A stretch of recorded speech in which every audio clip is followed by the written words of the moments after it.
Well, we'll just start back 25 years ago, right around this time.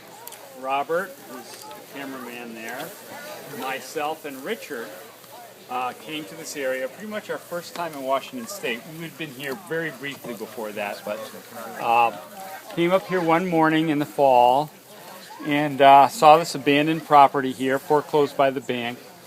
And it was the second property we looked at other than on Whidbey Island up there.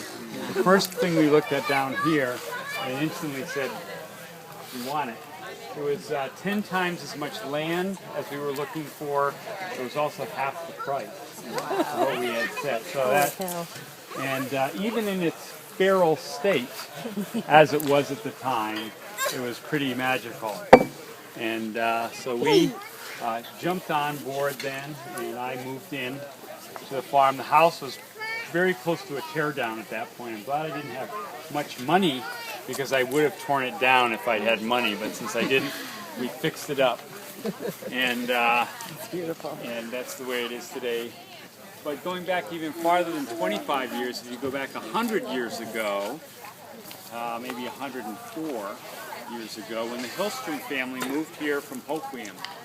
And they were the ones that really made this farm what it is today. They built all these structures between 1910, roughly, and about 1970 when they moved on. And we were very fortunate to have them as previous owners because they built really good buildings, and most of them still stand today. And they were originally potato farmers, but like any good farmer in this valley, they switched over to dairy. And this is a dairy farm for probably 50 years before that no longer made sense in this valley. And for the 10 years before we ended up with the property, it kind of churned around with various owners and started to get run into the ground. And so we came kind of at the low point in that process. And I didn't know anybody in this area then. It was just, you know, get to know everybody new. There was somebody I knew over in Rochester, but in Oakville, I didn't know a single person there. But I started to meet people in Olympia at the East Side Tavern, having a beer there. And I said, "You're from Oakville?" "Yeah." "Well, I am too." And that's how I started to meet the people up on the hill, Park Road and Western Lane, where we have a large new contingent of friends there.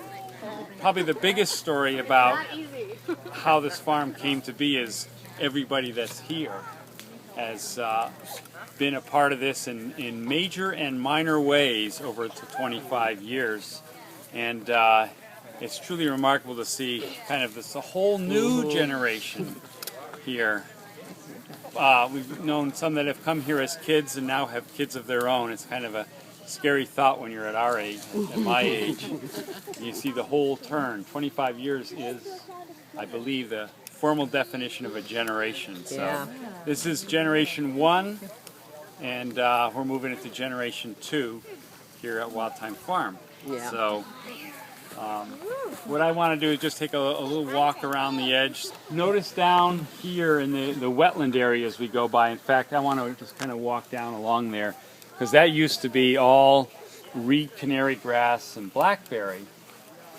It was actually literally a pasture in the old days, and the cows grazed on there. You can see that in the aerial photos.